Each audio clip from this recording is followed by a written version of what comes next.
All right, hey, welcome to The Prize. I'm your host, Danny Sigelman here, episode number 7. Wow, this is a big one. Fittingly enough for the number 7, we talk Prince for a good long time with my friend, Prince's friend, Eloy Lasanta, hosts an amazing show on YouTube called Prince's Friend. I definitely recommend you check it out if you're a fan. Everything you would want to know about Prince. I mean, we get into some minutia here about the man, as we're both huge fans of Prince, and I actually got to talk to Eloy the day after I went out to Paisley Park to pay a little tribute to Prince. They had the atrium open where you could see his urn and spend a little time paying respects as it's been 5 years since he passed. Also, this interview happened the day after the Derek Chauvin trial here in the Twin Cities, which was met with a bit of relief amid all the frustration and anxiety and all the issues surrounding the death of George Floyd. A little bit of progress felt was made, and to have that coincide with remembering Prince on that day, I felt was sort of fitting, especially when you consider just how much we could use him during this time to further and inspire and unite Minneapolis like he always did. Eloy's a really great guy. I mean, we get deep and we talk Prince. We go through my record collection a little bit, and also talk about Strays of the World, which is a musical project that Eloy has started during quarantine. He's just finished a record, which is great. It's his first endeavor, and it's very ambitious. I mean, this record goes all over the place, as we discussed, and he was able to share a track with us, so we'll be hearing that as well. I first discovered Eloy's Prince's Friend show doing some research on Prince. Since then, I tapped him to be involved in a book project, which I was working on with the Minnesota Historical Society Press, and had him kind of give some of his knowledge on some of the records that were highlighted in this book. It's a collection of photographs from Alan Bolio, and this came out in 2018, which Eloy came up for, and I was able to meet in person then, and we remained friends, so it was really cool to just hunker down and spend some more time with him and hear what he's all about. So with that, enjoy the show. It's like a Prince triple album episode of The Prize. We go on for a couple hours here. I hope you enjoy it. Take it in bits if you have to, and make sure you check out Strays of the World and check out Prince's Friend on YouTube, and just enjoy what Eloy brings to the world of Prince and what we talk about here. It's a really fun one. So we will see you on the other side. All right, a couple things before we get the show going here. An update. I got some important information about the Purple Playground Gangster Glam Party, which, when I talked to Eloy, had been canceled because of the roller skating rink closing. It's happening June 7th at Skateland in Burnsville. It's the Purple Playground Gangster Glam New World Skate Party. Myself and Dudley D, the man, is going to be DJing. I get to live out my childhood dream of playing vinyl records in a roller skating rink on Prince Day. I'm so excited to celebrate and party with y'all. So we will see you there. It's on Facebook. If you want to dial that up and invite yourself to the party, it's going to be a lot of fun. Me and DJ Dudley D in the house. One last thing, I want to thank my man Eloy, Prince's Friend, for coming through with the technology on this episode. As you'll see, my connection was horrible, but we got through it, and he was able to record the conversation for me. I'm a little bit of a Luddite on this computer stuff, but it turned out really good. It's a great discussion. I'm going to give it to you now, uninterrupted. Enjoy. Thank you again, Prince's Friend. Check him out, and we will see you next time on The Prize. Thanks for hanging out with us. Check out the new release, In My Head, from artist Strays of the World. Our special guest here on The Prize, Eloy Lasanta, host of Prince's Friend on YouTube, and now his new musical project, Strays of the World. And you can find them online We are all Strays on Twitter and Strays of the World on Facebook. In My Head, now available on Spotify, YouTube, anywhere you can find great music on the internet. Enjoy the music.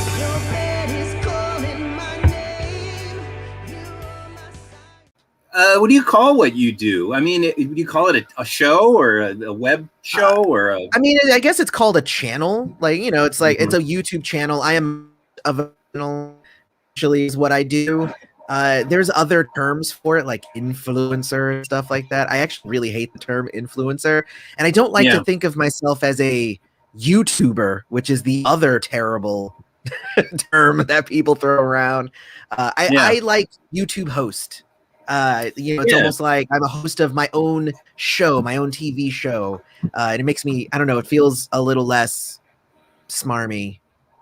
Yeah.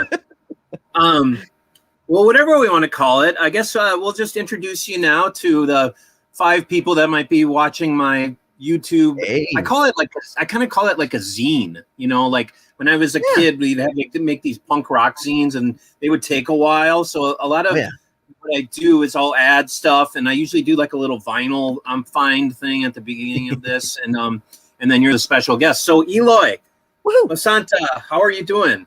Hey man, I'm doing good, man. Thank you for having me on, Danny. Like honestly, I'm kind of excited. Yeah, I mean, you've likely been on some other programs or podcasts and whatnot. Oh my God. I love going on podcasts as guests. Cause again, like I said, like I get to show up and talk and then I don't have to do any of the back end stuff. And I'm totally good with that. Yeah. No, that is cool. And it's kind of funny. I feel like since I started doing this, I'm more likely to talk to people while I'm hosting them than I would otherwise, you know, especially people that aren't in the same community or out of state or something. So it gives us, it kind of kills a lot of birds with one stone when we get to catch up, make a show out of it, and then kind of keep rolling. And it's really cool because I think being a social person during the pandemic, I'm sure this is one of the best outlets for you to stay connected to people. Yeah, I mean, video chat it has been the saving grace of I think for a lot of people. You know, for me, like I am an extroverted introvert. And like, I really don't mind being alone most of the time, but every so often I need like a burst of interactivity. And then I'm actually good being alone for a little bit. You know, it's like I'm good. Like I'm mostly by myself. I mean, and I have my kids and my family and stuff, but like the best moments are when, you know, my wife says, "Oh, I'm going to go hang out with my friend tonight and the kids are at your mom's." And I'm like, "Oh, I get to even do nothing that night." Like I like having some alone time. I've barely had any alone time, I would say, for at least the last 15 years. So yeah. No, it's a cool outlet. I feel like it's a great way. It's really weird for me right now to actually have you respond to me because there's a lot of times I'll be watching you talk, but you're talking to so many people, and now it's like, wow, he's actually talking to me. You know, like So thanks for coming and doing this with me today. Of course, man. Of course. I mean, we're already friends. We already know each other, so it helps. You know, it wasn't like, who's this guy asking me? Who is this guy? Who's like, no, like we're good. I know you. And we can talk about our connection for sure. But I did happen to watch your live chat yesterday, so I thought we'd maybe just kind of pick up right there. But I also want you to tell people a little bit more about who you are and what you do. But first question, what did you think of the Metallica cover? Okay, so this was my thing. I actually went and watched it because you were talking about that, and the whole time I'm like, dude, don't even bother. I was like trying to tell you, like, you know. No, I enjoyed it. I enjoyed it because I understand what it is, right? It's I don't remember the bassist's name because I'm a terrible person, but it's Kirk Hammett, the bassist, Robert. Okay, so it's the two of them. It was probably while, you know, the other two members of the band are taking a break. Like And like, it's the two of them. They're like, let's entertain the crowd. Let's do a fun song. And it doesn't have to be perfect. It doesn't have to be the best Metallica has ever done. And it's just a fun, like, let's sing a Prince song. Let's have some freaking fun with it. And I'm like, I got what they were putting down. I got the energy, and that made me enjoy it. Cause I was like, I'm having fun with it because they were having fun with it. I mean, musically, it wasn't the best, but it is what it is, right? Like, it's rough. And I mean, I speak about it having been, I was there. Oh, really? And I'm a big Metallica fan, and following them throughout their tour that year, they do that in every town, and they pay homage to each city that they're in, or each country. Okay. So, especially in Europe, when they're playing these like Croatia or something, they'll play like some weird Croatian punk rock band that nobody's ever heard of. But like, so it requires them to prepare and dig a little bit. And, and they played in London, they played a Oasis song. And it's just a part of the set where they kind of throw something together that's unique. So knowing that was going to happen, I was like, well, what are they going to do here? Are they going to do Prince? Are they going to do a replacement song? Are they going to dig deep and play like some obscure 80s metal band from the Twin Cities? Like, who knows? And I figured they would do Prince, but I was kind of expecting maybe Kirk to shine and really go for like a Let's Go Crazy guitar solo, or basically they ended it a little bit with the Let's Go Crazy groove, but not with the crazy guitar solo like I was expecting. And honestly, they didn't even start it off with the like I would have expected, like Kirk Hammett, like, come on, let's knock that out, right? It's like, and I mean, you wonder how these things get put together. I mean, they're probably flying here and there, and maybe exchanging tracks and trying to find the tab online or whatever. I will just tell you that when that happened at the show, it was like somebody dropped a turd in the punch bowl. I mean, it was rough. I could tell though. I could tell because even in the video, like the crowd is not responding that well. Yeah, they said, "Come on, everybody, sing along," and we're like, "I can't even tell what they're doing right away." And you know, and the joke, of course, is like, Robert picked a song that didn't actually have any bass in it. So like you think he would have maybe gone somewhere else with that. Yeah. I don't think that I don't know if those two fan bases cross-pollinate that much either too. I think honestly, everybody here at least knows, they know the music. There's a lot of love for Prince. I mean, myself, I'm a huge Prince fan, obviously, and a huge Metallica fan.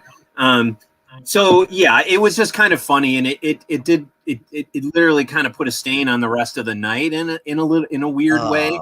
But it is what it is. I mean, I was sitting in the press box, and we all kind of looked at each other like, really, did that just happen? Like. Honestly, it looked like Kurt didn't even necessarily enjoy himself, but it seemed like Robert was really enjoying himself. So yeah. I will say when they played here previous to that, it might have been a couple years before that.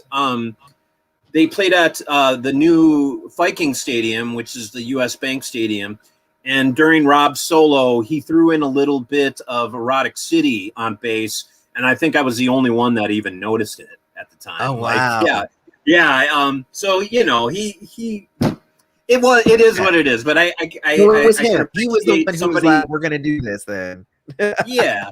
But anyway, we got a cool history, I think, because I did kind of discover your channel via doing some of my own research. And short story for anybody that's listening, I was writing a story about the Love Symbol album at that time. I don't remember exactly what anniversary it was, but there wasn't a ton of information about the Love Symbol album at the time. This was maybe 3 or 4 years ago, and I stumbled upon your episode about it, and I got a lot of insight that maybe I wasn't aware of outside of my own impression of the album, and it was super helpful in that way, which is, I think, the purpose of your show. to be informative and educational, but also to kind of put stuff in a really unique context, which is what I've always loved about the show. So tell me how you came about from being a fan to becoming Prince's friend online. I mean, what was the progression for that? Was it a long progression, or was it something you just jumped right into? I mean, I don't know. I guess at this point, as of last year, I've been listening to Prince for 30 years because I started listening to him when I was 11, and I am now 41. So there you go, 30 years officially. No, so I mean, essentially, I've been listening to him for 30 years. Never wanted for any music. He's always an album, always something to listen to, always having a great time with his music. And when he passed, obviously yesterday being the 5-year anniversary, when he passed, I decided to go online, and because I live in a place with zero Prince fan community sort of thing. So I was like, well, let me go on YouTube. And I just kind of started sharing about my love of Prince. And, this was my story. And here's my thoughts on this album and that album. Here's some news that's happening because, of course, after Prince passed, his name was just all over the news then at that point. Essentially it just became, I was just started kind of talking about my love of Prince because it was, kind of in an act of mourning and trying to reach out and trying to find other people to kind of connect with in that way. And, as time went on, it turned out that a lot of other people were also looking for the same thing. They find that in the channel that I have, and, they connect with me on, I believe, the level of a friend. And some people misconstrue the name of the channel, obviously, of Prince's friend. I never knew Prince or anything, but in the 90s, which was when I was big into Prince, I started with Graffiti Bridge and then went on from there. But in the 90s, he said, I don't like the name fans. It's short for fanatic, and I don't need to be surrounded by fanatics. I think of the people who listen to my music as friends. So I was always like, okay, cool. Well, then I'm a Prince friend. And then when I started the channel, I thought Prince friend sounded dumb, so I made it Prince's friend, which I was like, okay, that's a little catchier. And it's one of those weird things that, like, I think it definitely works as a title, but if I had to go back in time, I don't know if I would have selected it knowing that it would have created this weird air of like people thinking that I'm claiming something that I'm not, that sort of thing. Right. But I mean, it works for marketing purposes. It's really good. Like, I guess. I guess the misconception of me being Prince's friend also then gets people to come. And then I explain to them that I'm not actually, I never knew him or anything. And then it works out. It's funny too, because I've talked to people who have known Prince, and not even just the alum or anything. Like, I've just talked to people who just knew Prince, just like generally. And, they all seem to, get what I'm doing and accept me. And, so like, as soon as I talked to them and they were just like, oh, okay, I get it. And like, so, you do your thing, man. And I'm like, okay, cool. Like, cause I'm not trying to piss anybody off, Right. So anyway, long story short, I talk about Prince on my channel, and I do like music reviews and song discussions and stuff like that. Like, I talk about just Prince and his legacy and like his messages and, the news again surrounding the estate and whatnot. Like, that's what I do. Like, that stuff is great. I already am that guy. I think I talked about that in my live stream yesterday, where like, I am already that guy that if you try to talk to me, I'm going to insert Prince somewhere into that conversation. So I might as well just have an outlet for that, just generally. Get it out of your system. That's what my YouTube channel is. So, is there a day that goes by that you don't talk to Prince or don't talk about Prince or listen to him? Or, I mean, every day has Prince. Oh my God. It's really weird. There are some days that I don't listen to his music. And those days are usually when I am making music, because I don't want to be weirdly influenced too much, so like, when I'm making my own music, I try to like get in my own little bubble in my, in my own head and just try to figure out what I'm trying to do in that moment. But if I throw on Prince, I'll be like, "Ooh, that was cool. Let me like, oh, wait, I can't. I'm not gonna copy. I'm not gonna copy Prince's lick there or anything." Yeah. I would say that's probably the only exception. Otherwise, yeah, I listen to like at least a song a day, and my kids like Prince, so that helps. So they'll be like, "Daddy, play this song." I'll be like, "I mean, you asked for it, So when did you actually start the show then? I started it like a month after he passed. So it's been about 5 years. Yeah. So yeah, my channel, I think it's like May something. So yeah, so like, when we get into next month is when I'll hit my 5-year anniversary. Yeah. And we're over 27,000, which a lot of that growth was in the first few years. And then, since then it, tapered off and I get a few, so, but it's cool. I'm mostly just, that's the thing, right? Is like, I don't do it for the subs and all that stuff. Like, I'd be doing this even if I have some other smaller channels that don't have as big a following, and I still devote just as much time to those, so it's, I just like talking about the things that I love. So, yeah. And your other channels are what's some of the interests that you have outside of Prince? My other channel that I have is called MPQ Mastery, and it's where I talk about I play Marvel Puzzle Quest. It's a mobile game, and I freaking love that game, and I love to come up with the different strategies and all that stuff. So I make videos about it because, why not? And and then I have one. My other channel is called The Turnout, and that's where I do like my TV and movie reviews. And basically my non-Prince geekery stuff. That's where I go for that. Yeah.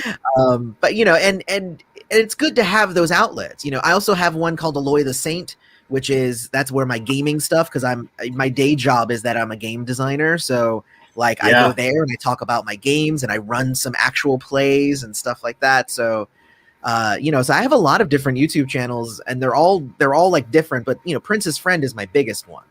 I was going to ask you, because I knew you were a game designer. You've talked about that. You ever think about designing a Prince game? I have. The problem with it is that I would want to do it in an authentic way that didn't try to make it into a joke or anything, or try to make it into a gimmick or anything. Like I've seen like when he passed, D&D like released artwork of like their bard, and it was like a dude in like leather armor but looked like Prince, and I'm like, that's cool, like that's that's a nice tribute from D&D. But at the same time, it's just like, but how would I make an authentic like Prince game that's not just look at the funny outfits and look at the makeup and it would obviously have to be like, how could you use music to save the world, that sort of thing. But then and within what context does that work and stuff. I have definitely thought about it. I've thought about it for years. I have yet to come up with a good way to do it that sits right with me as a designer and as somebody who again, wouldn't want to just use Prince's, message and stuff in a flippant way. You know what I mean? I would want it to be something, monumental, something that would mean something, and would have, would be respectful of, Prince. So it is definitely something that I have thought about, though, I will say. Yeah. I mean, it seems to be like if you thought of the right combination of what you thought would be cool, you could pitch it to the estate and actually make it a thing. Oh my God. Like, see, that would be the dream. That would be really awesome. Like to make it an official Prince RP. Yeah. That's the only way to do it.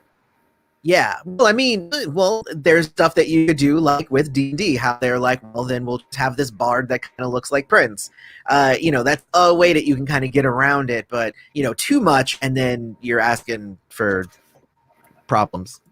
Yeah, I think at the end of the day, if you had your druthers, you'd want it to be like official, of course, of course. And I think what would be kind of cool is what I think about a lot is and you talked about it, is Prince as a sage, as almost kind of a character or a vision or a spiritual entity that is absolutely beyond who he was now, because that's all we have is what's out there, and creating maybe kind of a mythology. I can't think of many artists that did create their own mythology to an extent that Prince did. Little, actually. So all the characters in his, what's that?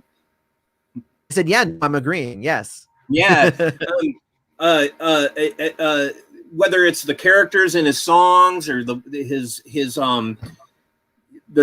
themes that he goes back to so often, I think paints so much about what I think a lot of people miss when they only kind of know who Prince is.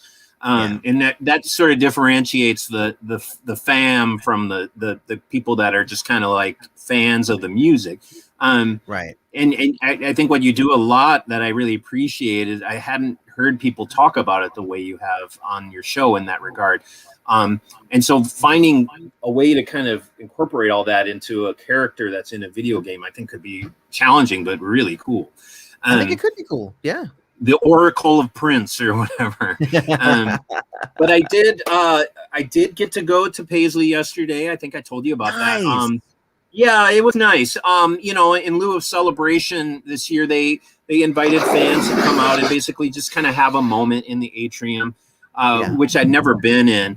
And I saw the urn and everything, and what was around for gold records in that room was pretty cool and impressive. It was a nice moment for me. Listen, this week, this month, this year, really, in Minneapolis has been a really tough one, as I'm sure you know. And to kind of be able to come to terms with current events in the way they could have unfolded, and sort of the solace I found just going out there and paying my respects, I thought was really nice. And it was great that Paisley did that. And there was maybe 20 people in our group, and then every 20 minutes was another group so all day people were going through. So it was understandable that they didn't necessarily make it all a big tour for everybody. But I still need knew to that take they were going to open it. Yeah. And you did the tour before in the past? Yeah, I went to the 2018 and 19 celebrations. And when you go to celebration, they include the tour. So, the first time I did the tour was where I got to, be all sad and cry and all that stuff. And then honestly, the second time was I was there and I kind of checked out the records, and I was like, I've seen actually a lot of this already before because, I did it before. So I started talking with the tour guides and like making friends, and like I know a bunch of them now because they're really cool people, so like like I just kind of used that time, since I had already done the tour, to do something else, which talk to people.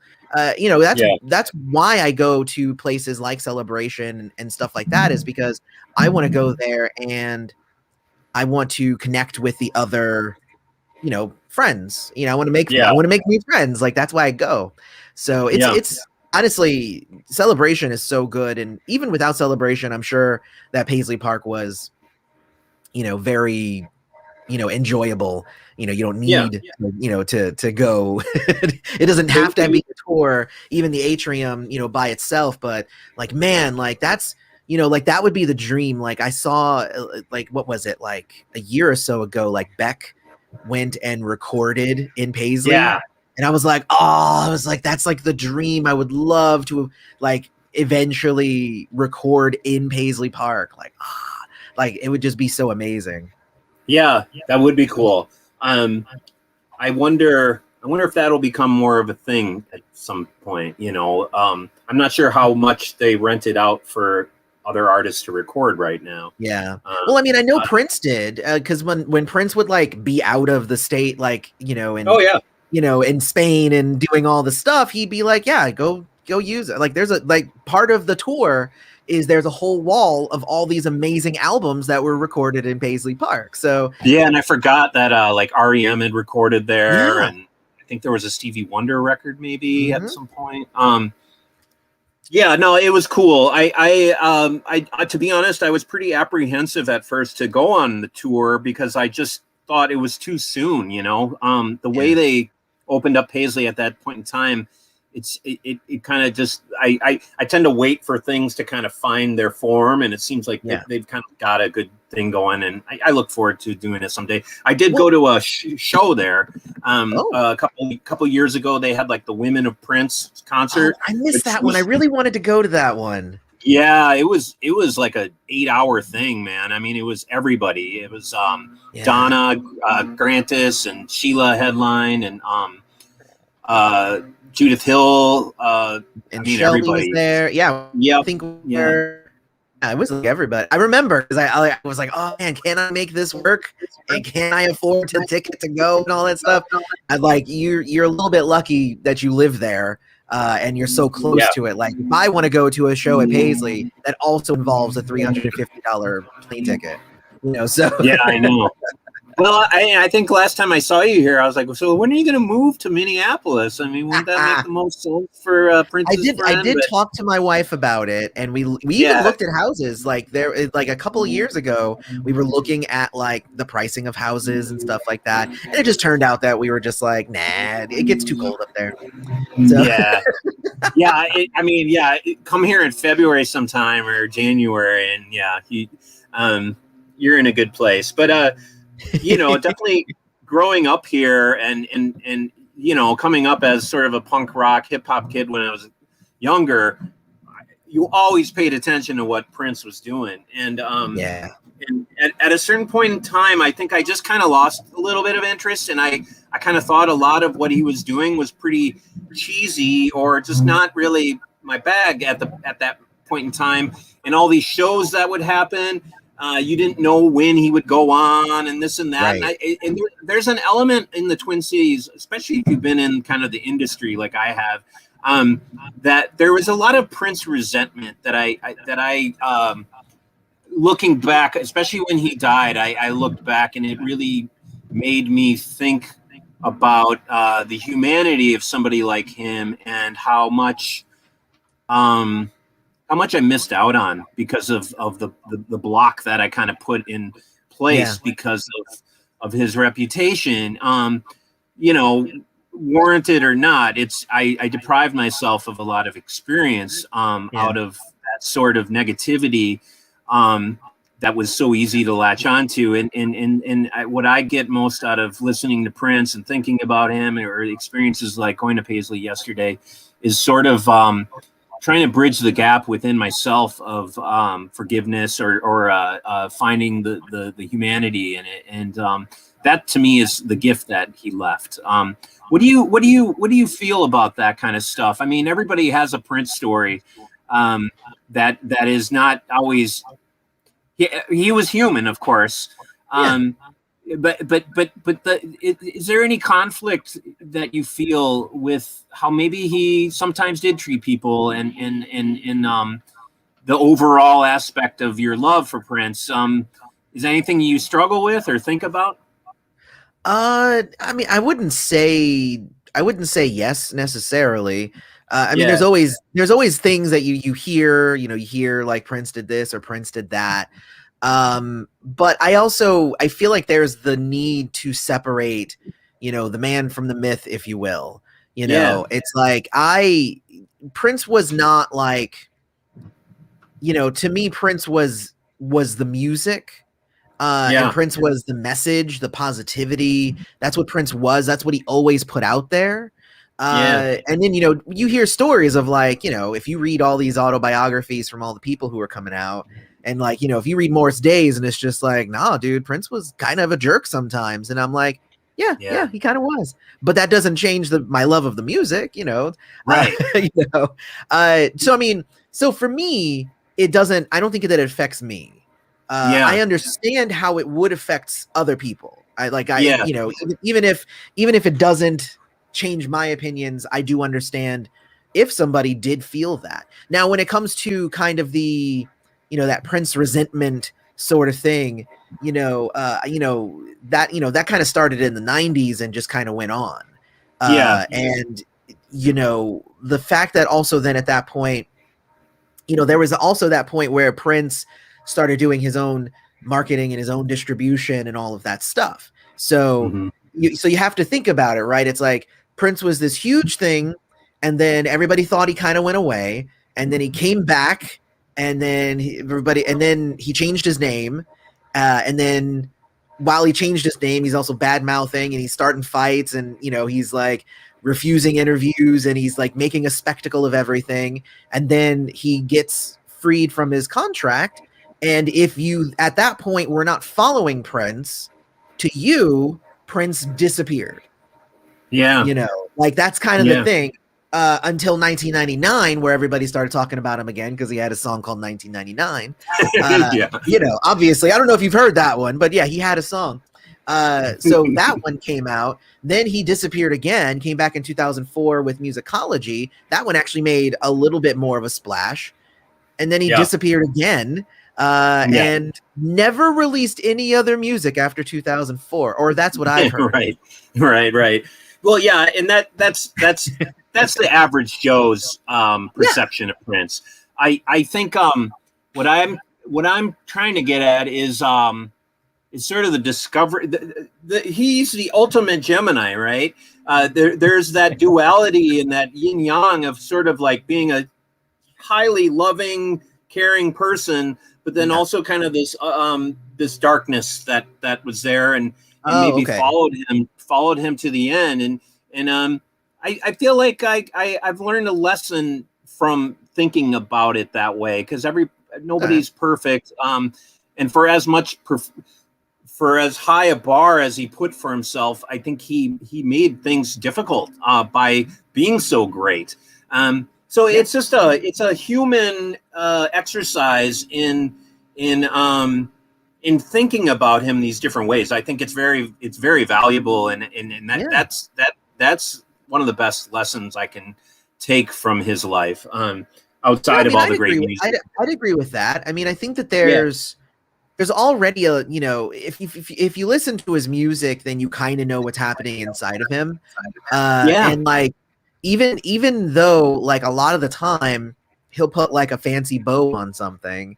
It wasn't even until like just a couple of years ago that I was really sitting down and listening to Rave Unto the Joy Fantastic, the album that came out in 1999. And I was literally sitting there and I was listening to the order of the tracks, and I was listening to the words and each song and all that stuff.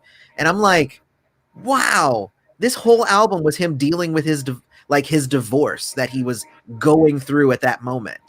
And it's so crazy because it's got like So Far So Please, la la la, and like got all these like really like kind of happy sounding songs and stuff on it, and then it's got some really kind of depressing stuff, but it's a good mix. But if you don't know what's happening, it's just a good album, but to find out the timeline of it, that it lined up and that was him expressing his dissatisfaction with his current marriage, like that's kind of interesting stuff, but that extends into his later albums, where like I was listening to I listened to 2014's Artificial Age, and I was like, this is kind of like, it's it's happy and like it's got some good stuff on there, but I'm like, I don't know. It's hard to say because like he died shortly after that album. He released a couple albums and then he died.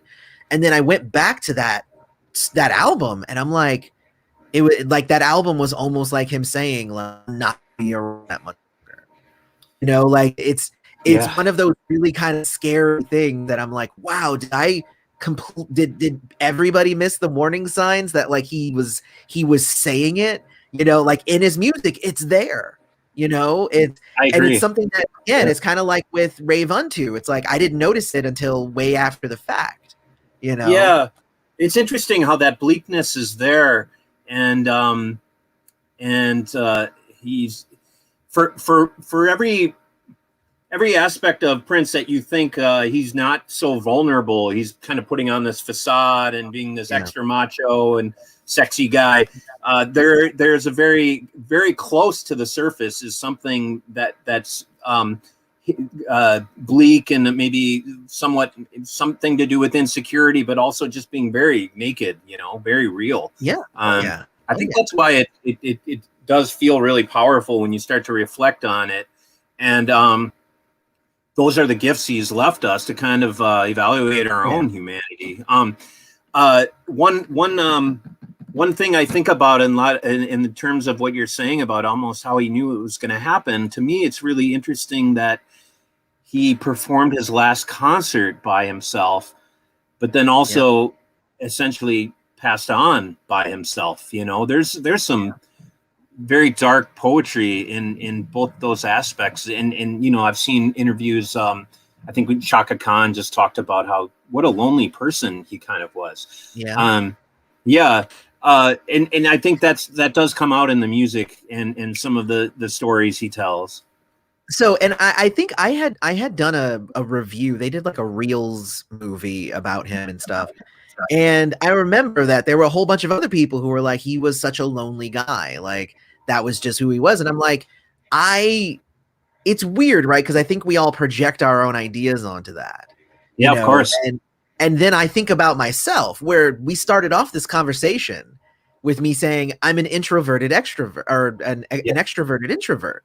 So like when I'm alone, like people are like, oh man, he's just always alone, and he's always just so quiet, and he's always just so alone. And I'm like, maybe he likes that. Like it doesn't, like, you might not like that, but it might be something that he enjoyed. I remember in that where somebody was just like, they were looking at pictures of him riding his bike, and he was just like, and the person, I don't remember who it was speaking, but they were like, it was almost like he was reverting back to his childhood where he grew his hair out long and then he's riding his bike. And I'm like, or he just wanted to ride his bike. Like, come on, somebody just ride a bike. If I go ride a bike, am I a child again? Am I trying to recapture my childhood? Like, it just, I feel like there's a lot of projection when it comes to that sort of thing, and I do that too. Like a lot of the stuff that I talk about on my channel is like my interpretation of a thing based on my own experience. So I understand the idea of projection. I do it all the time. But, you know, I mean, ultimately we're going to be. No, go ahead. Oh, go ahead. I was going to say, ultimately we're always going to be really analytical about it now because he's not here. So, right. So yeah, there's a lot of give and take in that, and I think it's important to consider it both ways. And ultimately, and that's why, like, I get the question a lot of people are like, why didn't you start your channel when Prince was alive? And I was like, well, when Prince was alive, I just listened to Prince. Like, I didn't need to do that. Like, it was like I said, like, as soon as he was no longer here, I felt the need to connect with somebody, because for so many years, I felt like I connected with Prince on that level, even as just somebody who's never met him.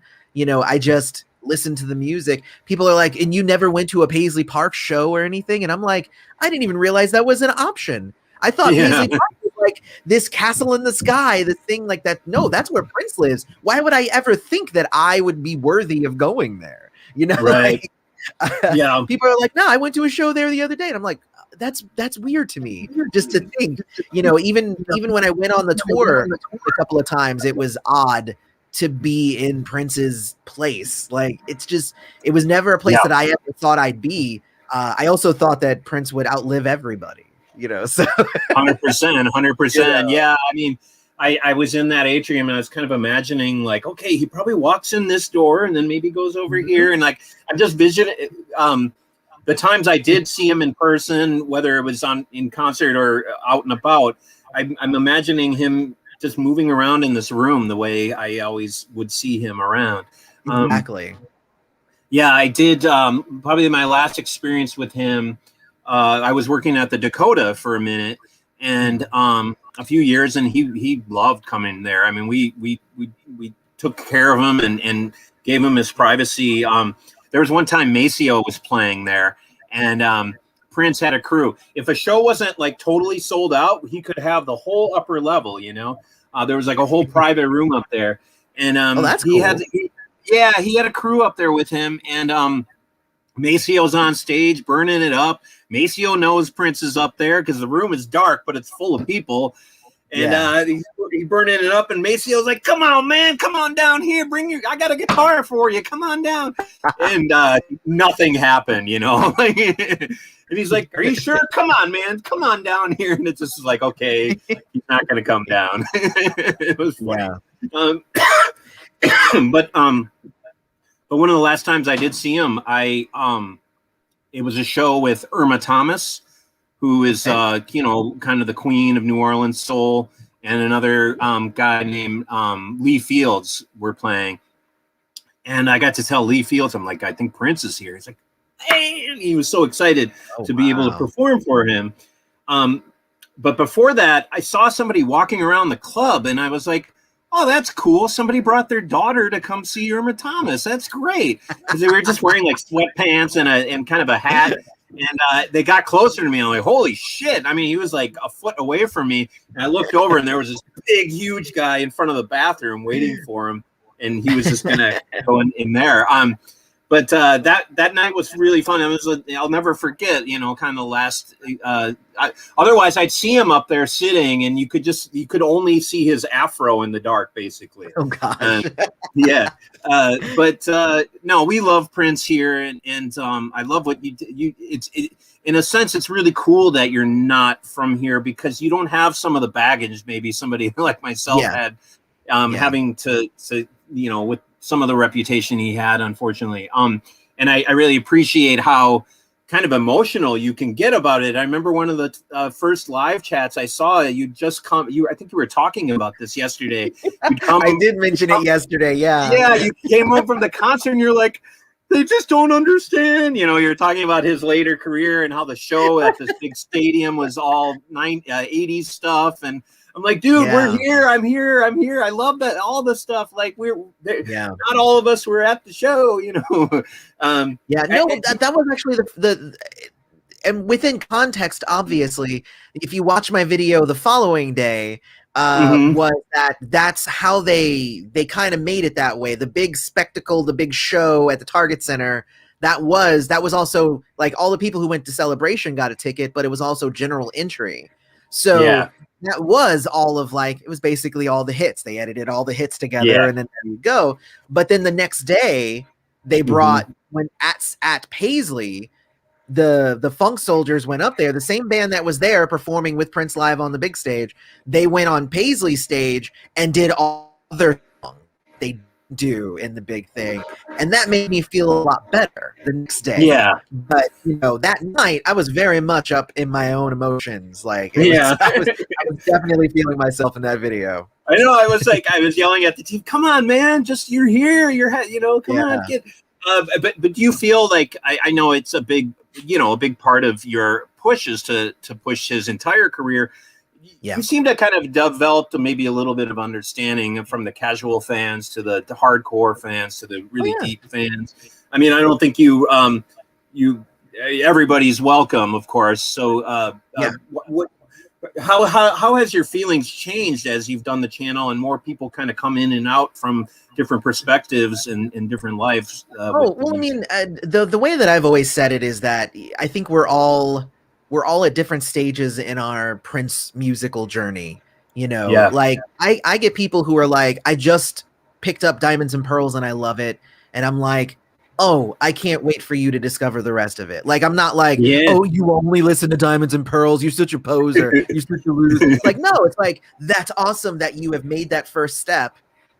Let me suggest that you go with this album next, and then you can go with this one. And then because I'll talk about stuff on my channel and I'll have people pop up and they'll be like, oh, I feel like such a bad Prince fan because I didn't know that. And I'm like, don't feel bad. Half the stuff I talk about, I just found out yesterday, because I'm constantly searching and delving into these things and trying to find new information. Because, I don't want to just make a video that's like, hey, here's this song, it's good.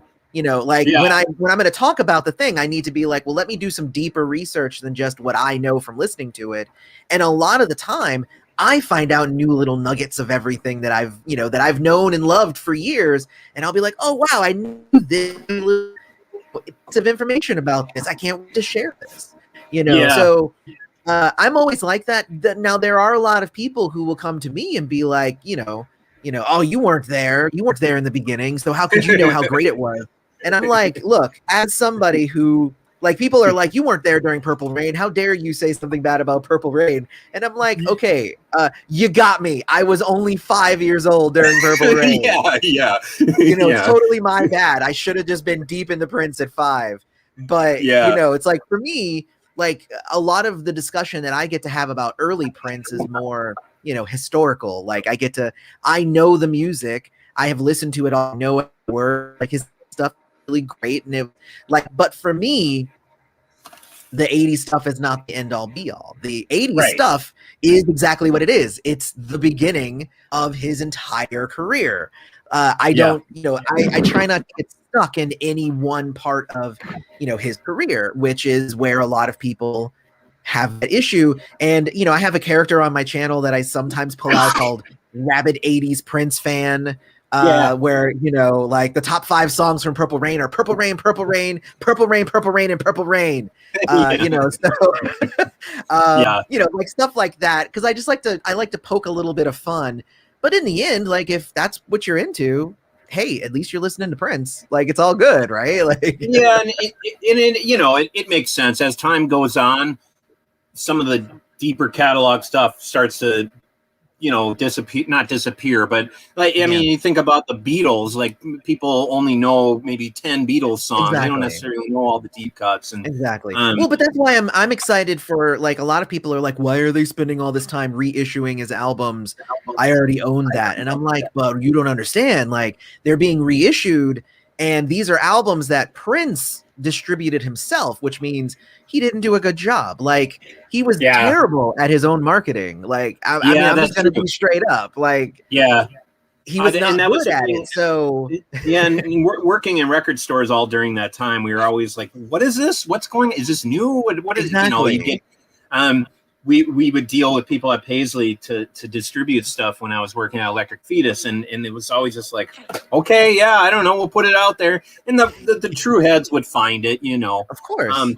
But there's a certain, when people were buying music, when that was a thing, there was a certain type of person that really needed it to be everywhere, saturated, to get their attention and that kind of thing. Well, that was part of what I've always talked about. It's like, a lot of people were like, I just did a video recently on my channel called Album Sales Are Everything, where I'm kind of talking about, like, the fallacy that, if you didn't sell a lot of albums, then that music must not be worth it. Right. And that it was like a 15-minute video. I won't rehash it all here, but, essentially I compared 2 albums. I was like, what if you have this, like, worldwide acclaimed, had a movie, had so many #1 hits and all that stuff, and then the next album after that sold a fraction of the stuff, and a lot of record stores didn't even want to carry it and all that stuff. And I was talking about Sign of the Times and Love Sexy.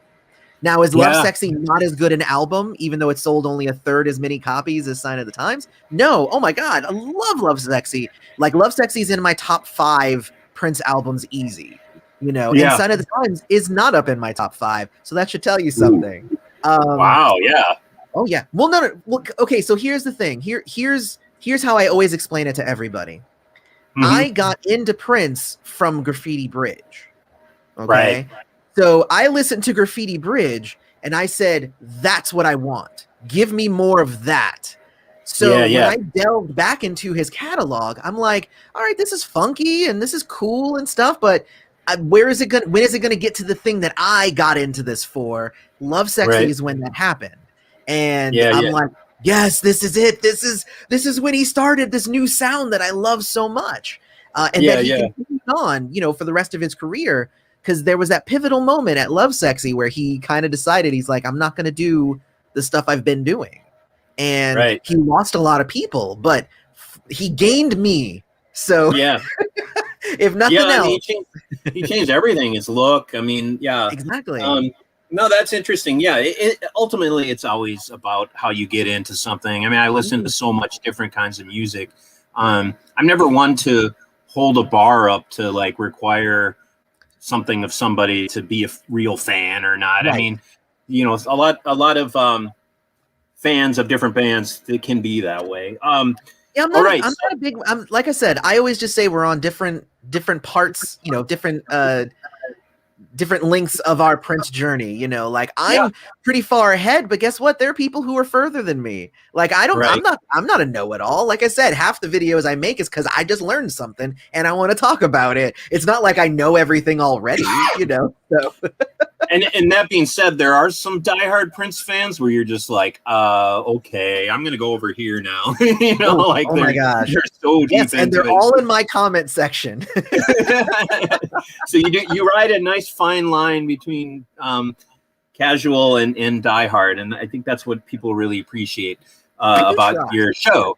Yeah. So I thought what we do is a little show and tell, and what I want to do is I'm going to just show you stuff and then have you, whatever comes to mind. This is all Prince, somewhat Prince related stuff. But I want to talk to you quickly about Strays of the World. Okay. Your music project. Yeah. Yes. So a little teaser about how we'll wrap this up. But I did listen to it a lot, and it's great. Let me find my notes. I think of you as being kind of this fun-loving, very cherubic kind of Buddhist-style, fun-loving guy, and then I'm hearing lyrics like "drinking the mercury to the mystery to all you should leave behind." I mean, what's going on with this? This music is a little dark, I would say. Okay, so what I'll say to that is that song is a cover, actually. Oh, it is. Okay. Avador is the only song on there that I didn't write. Who did that song? That's a Smashing Pumpkins song. Oh, okay. Yes. I don't remember that song by then. Oh my God, it was really good. But it was also after kind of their heyday. Their heyday with Melancholy and the Infinite Sadness was where everybody got to know them. Avador's off of the album after that, which was not as big. So that song, but it is on there for a reason, obviously. Like kind of the whole second half of the album is a little bit darker, a little bit more depressing. And then and then it ends on a happy note. That's the idea. Okay. But no, you're right though. It's different too when the way that I conduct myself just in my personal life and stuff. It's weird because it's hard to write a song about being zen and happy-go-lucky and not have it not be cheesy.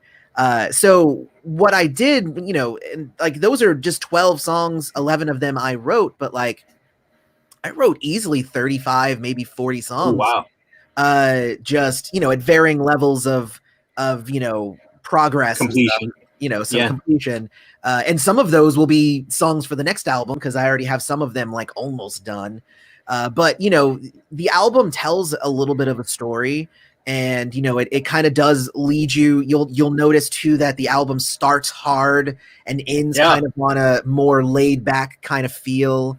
Like all of that is very purposeful in its approach. And I've even had some people give me the feedback of like I started the album and you almost lost me in the first part, and I'm just like, I get that. However, those songs are there for a reason. If you're not into the harder rock, then I can understand why you'd be like, ooh, I didn't really like those. All right, fair enough. But if you keep listening, it diverges and it goes in a lot of different directions.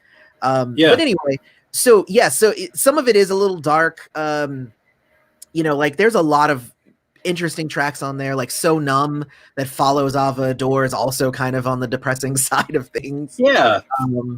But it's all real. All those things are things that I've experienced and things that I decided to write down in the moment, well, and it's very brave of you, I'd say, because I know that you maybe only recently, in the last year or two, took up guitar and everything. Yeah. So more of your personality outside of your Prince love, definitely probably inspired by Prince, but more so your own thing.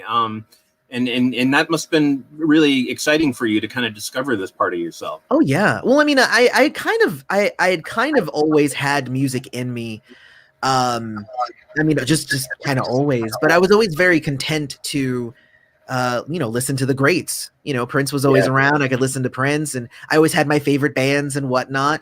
But it wasn't until recently that, I kept feeling this urge that to truly understand Prince, you needed to make your own music.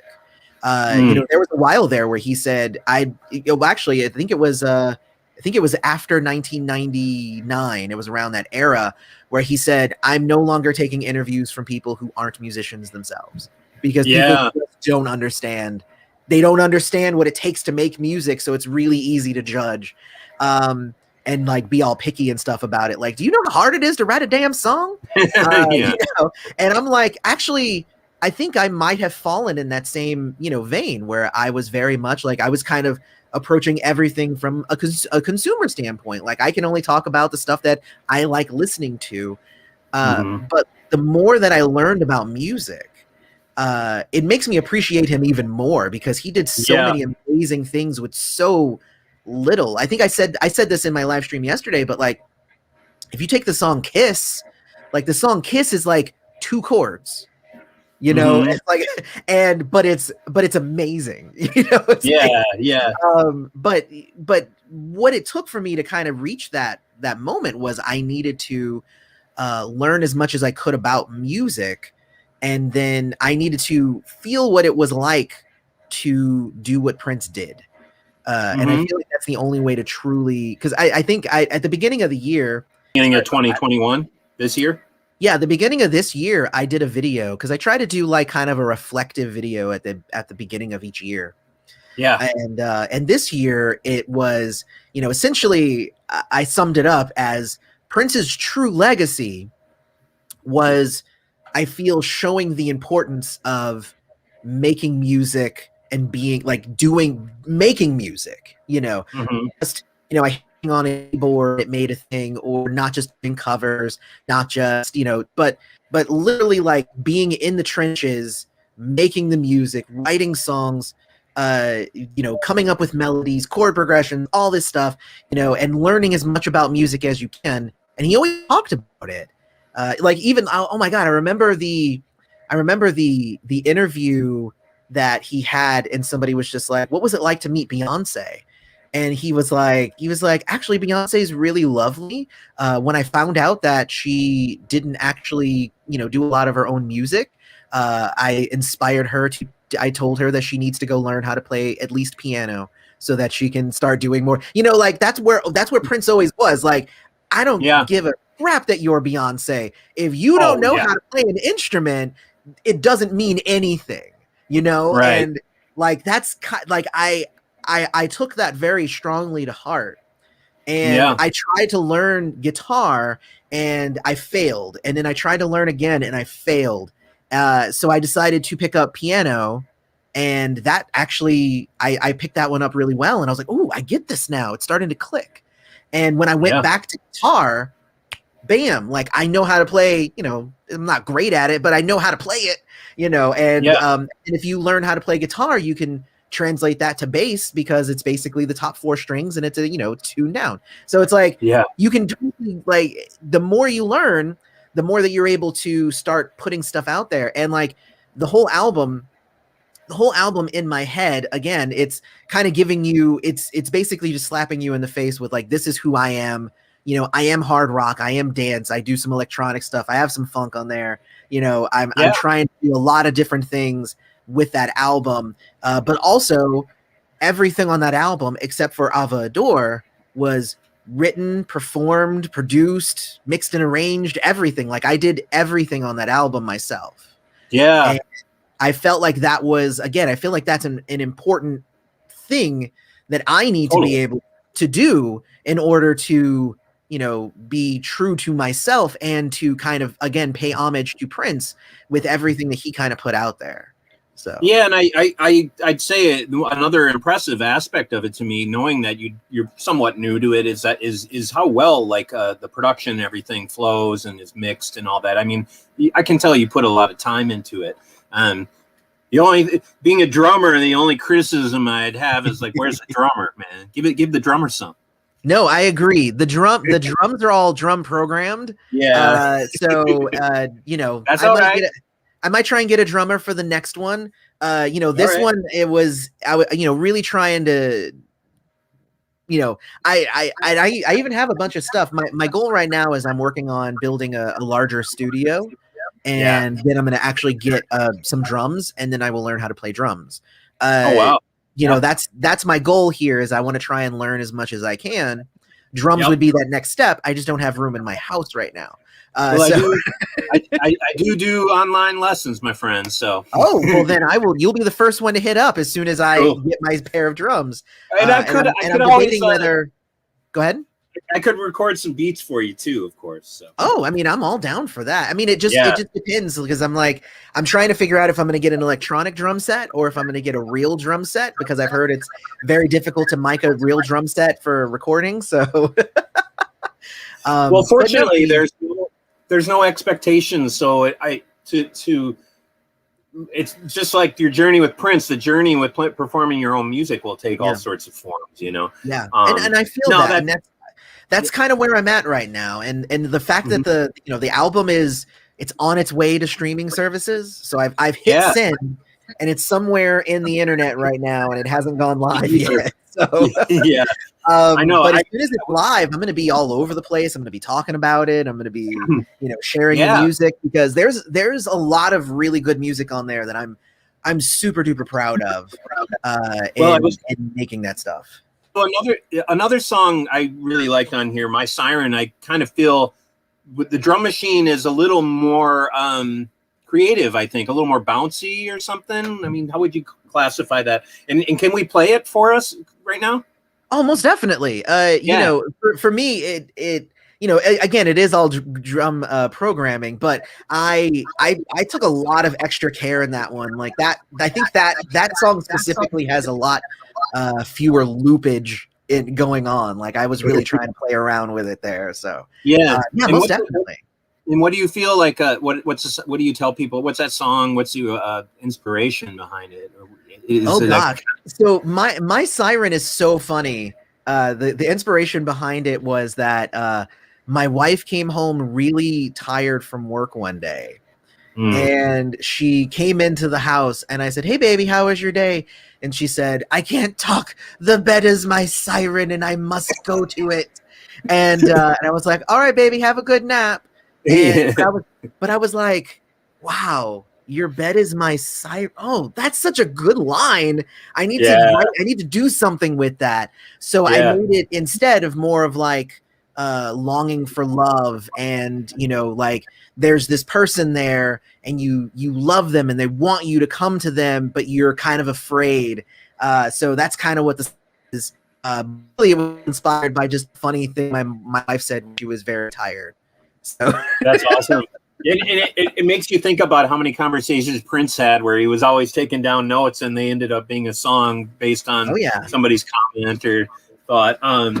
That's awesome. Well, I'll play that now, and then when we come back, we'll do a little show and tell here, and I'm going to kind of pick your brain about Prince. Yeah. All right. We touch and it begins.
because the band I play in, and we just had our first practice last night in like over a year, and we're trying to figure out all this stuff, like what to do with it. Because she recorded an album in the meantime. Nice. Not with the band. Like we've been practicing a whole set before all of this, and since we stopped playing, she started writing songs, and now on her new album, none of the songs that we performed before are even on this. So we're like learning a whole new batch of songs, which is super fun. I mean, it was just like really cool to like reconnect, and it's kind of okay. So, no, honestly, I completely get that, because that is exactly where this album came from. Because because I have a band. I have Nick and Alcy, who I regard them as my mentors, because they, I just started off and I didn't know anything. One is a great guitarist and singer. The other one is a bassist, and they were like, well, no, you need to learn this. You need to learn this. This is how you do this. This is how you do this.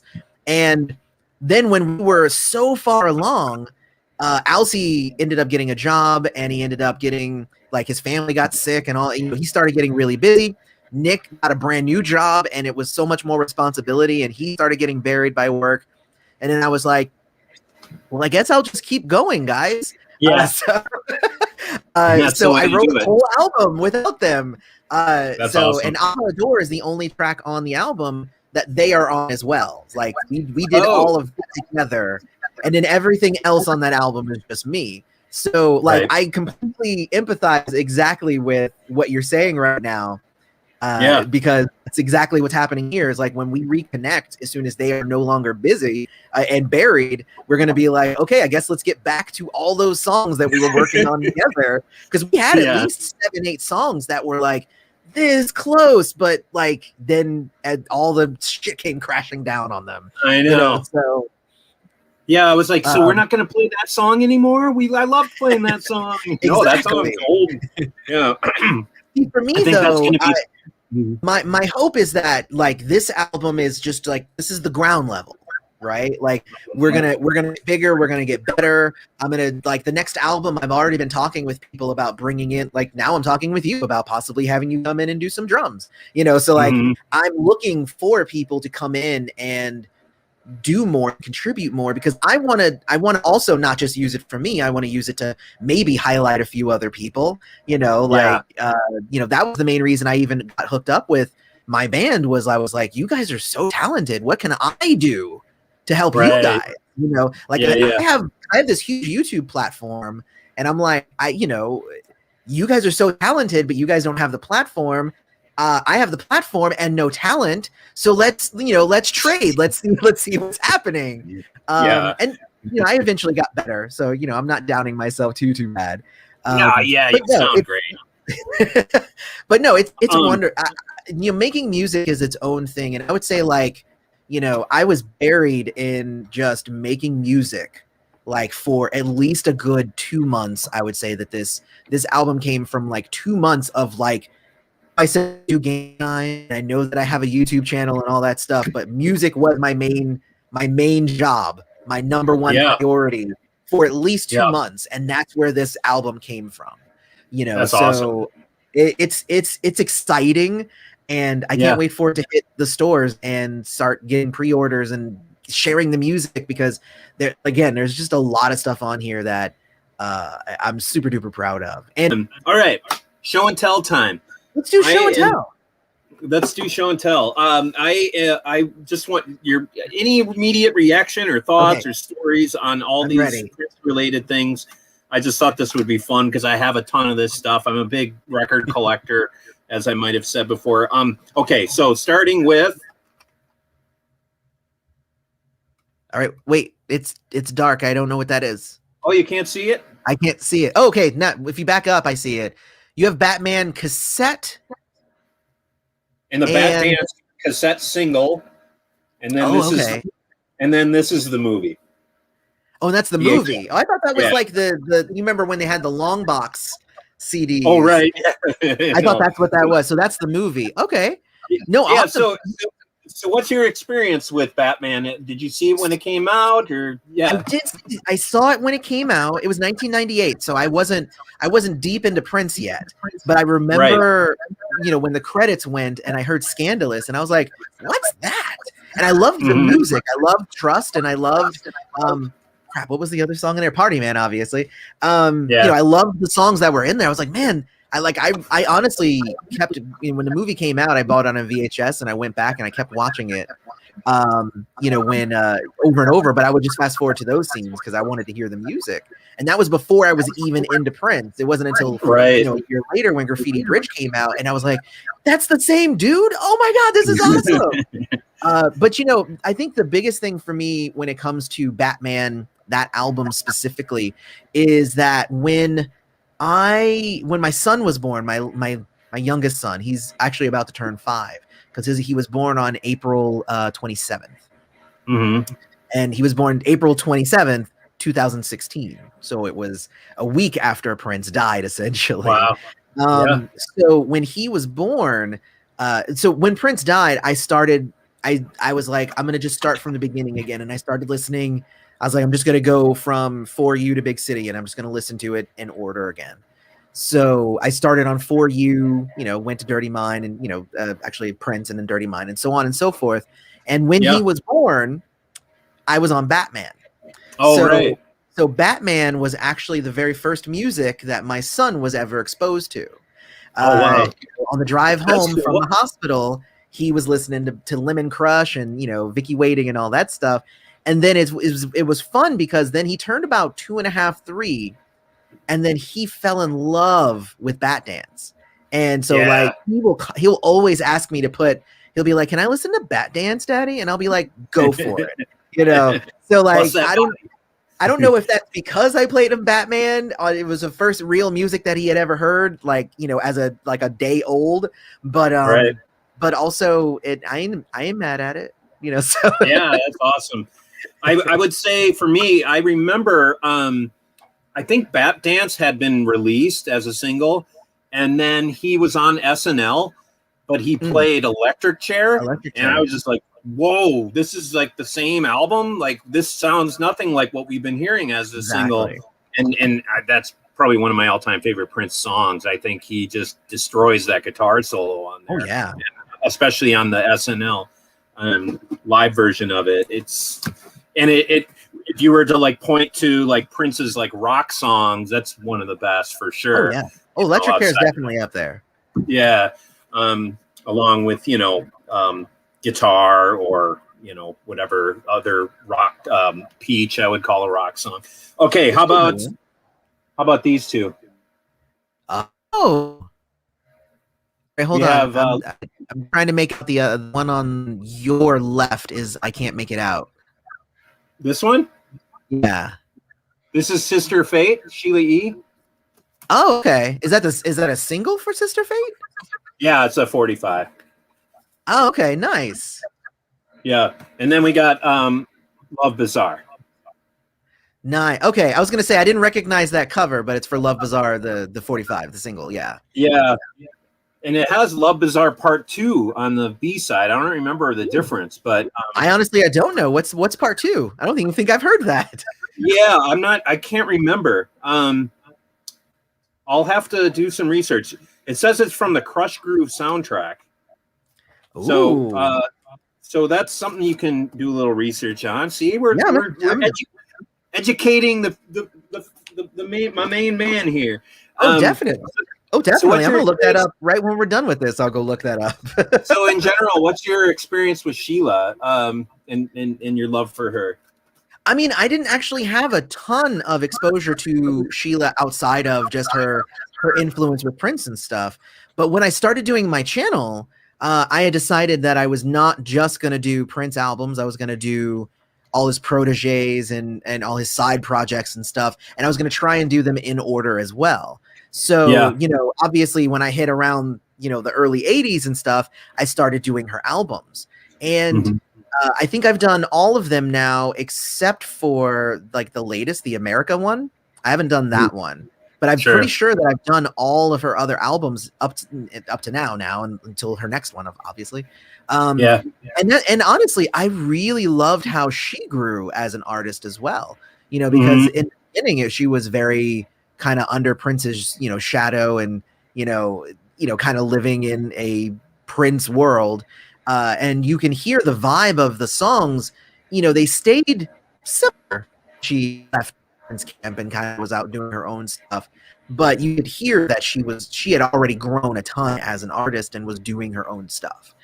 So I actually really loved that, and I dig what she's doing now. I dig, I like that she's, she's kind of the front face in a lot of cases for Prince right now, and trying to keep his legacy alive.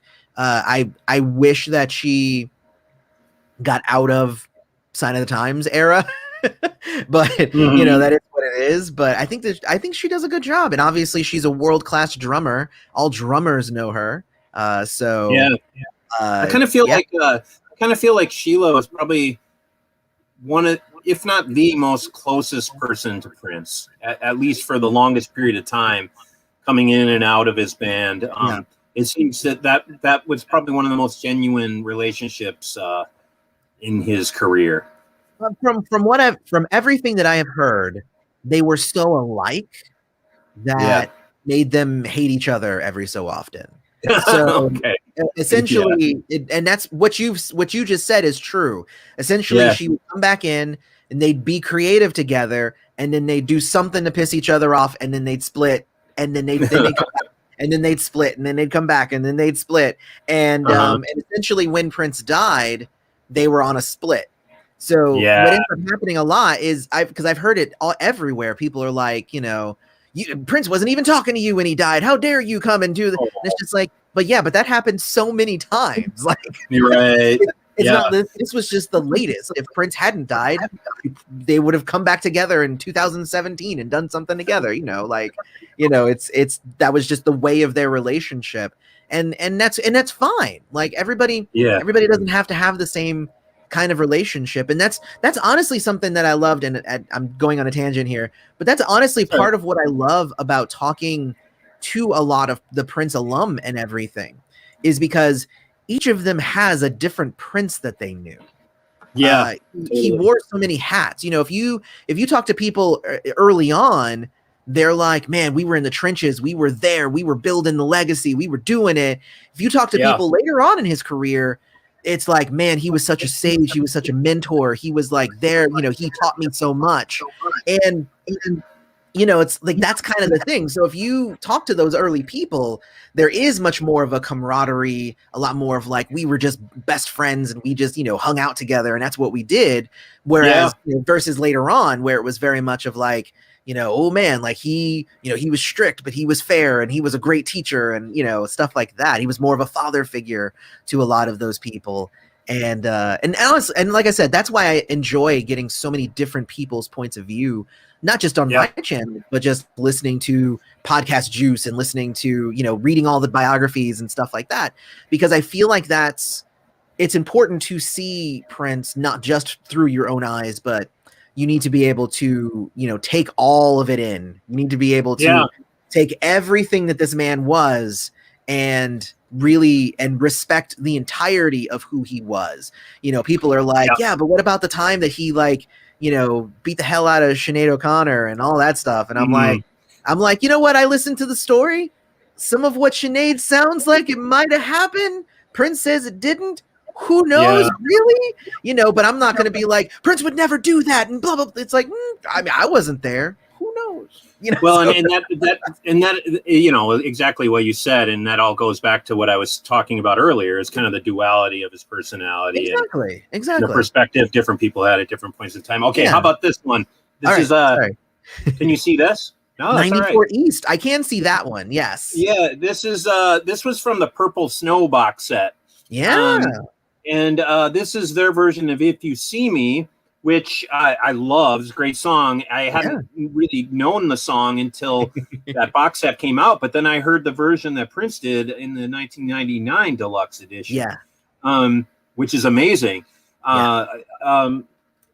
what can you tell me about the history of that song outside of Oh gosh. these different versions? So here's the fun here. I have 94 East, and I think I listened to it once, and I didn't necessarily go back to it. I've heard that one, like it wasn't written by Prince, like it was written by Pepe Willie, and that the version that you got on 1999, if I recall, the liner notes said that was Prince basically recreating the song from memory. Like, so Wow. he had already recorded the song and did a bunch of stuff, and he went back and he's just like, how could I do this differently? And then he basically recreated the whole thing. But recently, I just interviewed Marshall Charloff on my channel, who was one of the other people on 94 East. And what I learned from him was that 94 East was essentially Prince was starting to build his name and starting to get bigger, and Pepe Willie had all these Prince recordings that he had done with Prince. So he brought in Marshall to come in and be like, well, can you take what I have of these Prince recordings and make them into songs? So essentially, that's why Marshall was even sly. He was just like, that's why it says on record with Prince in my bio, but he didn't actually perform with Prince. He accompanied the previous recordings with Prince. And that's what 94 East is. It's basically some random Prince recordings that Pepe Willie had, and Marshall came in and kind of spruced them up and made them into songs. And I was like, that's pretty cool. Like, that's a fun kind of interesting fact about that album, just in general. So honestly, Marshall's a really cool guy. So I enjoy it. And Pepe has a book that I just got. I haven't been able to read that yet, but that was a Minnesota Historical Society book. So I have 5 books I need to read. Yeah, I know. It's ironic. That is one of them. I've had all this time, but I've made myself so busy during the pandemic. I haven't had. I'm not exactly sitting around reading books. But but do you know the Purple Snow box set? No, I don't know. Actually, it's Numeral Group is the label, and this was like a single they put out from the box set. It's all early '80s Minneapolis sound. Bands. Prince isn't on it. The only track that I think has Prince is the Lewis Connection. No, I do remember that now. I think you shared a link with me about that before. So yes, I do know. Okay. I never bought it or anything, but I remember looking into it. Good. And I remember it being kind of on the expensive side. Yeah. So I was like, oh, I don't have the money for that. And then it kind of fell off my radar. But I do remember it now. Yeah, no, it's definitely worth picking up. All right, just to kind of show off, I got some other singles here. Oh, there you go. I love the story about Kat in this this photo. Oh yeah. I feel like I read that recently somewhere in reading about her. How did her name come up recently? Maybe during the time the Sign of the Times box set came out. There was a lot of talk about Kat during that time, and that was around the time that she also did she recently did a Podcast Juice interview, so she pops up on there, and she's very animated. Yeah. I will say. And I found a great, I think she was on Sinbad with, there's some interview out there with her on Sinbad, and who's the other guy? Who's the guy that wore like the raccoon hat, or the fuzzy Adrian hat? Crutchfield? Yeah, they did some interviews during the time I think Sign of the Times was out, and I think they were on the Sinbad show together. Oh, that's cool. I didn't even know Sinbad still had a show. I guess I'm going to have to look that up now. At that time. No, this was like in the 80s. Yeah. Oh, okay. Gotcha. I was going down the YouTube wormhole. Different raccoon hat. That's Greg Brooks. Oh, okay. Yeah, I had talked about, I had mentioned Adrian Crutchfield, who was in his horn section later on. And if you remember that show where they all came out with the animal hats. That's so I was like, yeah, that's Adrian, because he was the one he wore the animal hat. And the story that he told at Celebration was like he wore that hat to rehearsal, and Prince thought it was so funny that he like bought a whole bunch of different variety and made everybody wear one at like the show that night, and I thought that was really funny. Yeah, that is good. That's some heavy minutia for Prince fans. Oh yeah. All right, how about this one? Oh, New Power Soul. That's actually the next like big album I have to review. As a matter of fact. Oh, okay. It's next on my list because I've been going in order. People have this to look forward to then, and from what you know about this is not a proper Prince album necessarily. Then, right? Well, okay. So the way I make it a joke that's not a Prince album; it's a New Power Generation album, and it is. It's basically a Prince album, but he didn't make it a Prince album. He put it under. He didn't even make it a Symbol album.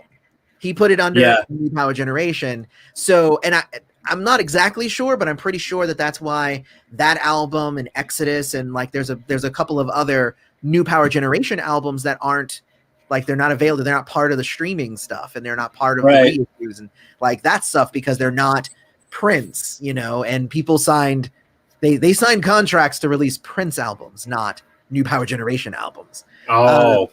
So I think so. Who knows? That's just my guess. But no, that album,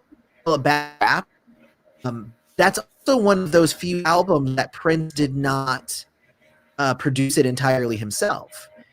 So like he wrote a lot of the songs and performed them. He has a lot of other people and stuff on there. But that was around the time in that era where he had Kirky J doing a lot of the post-production stuff. So, nice. So a lot of people are like, the album just doesn't sound as good as previous Prince albums. And in effect, they're not necessarily wrong because Kirk had a different kind of mixing and, mastering kind of vibe that he went with. So that one and Emancipation he worked on too. He did like some of the tracks on Emancipation. And yeah, see, there you go, Emancipation. And some people don't like that vibe. I thought it was good. I love it. I love it. It's definitely different though. It's different than your normal Prince kind of production style.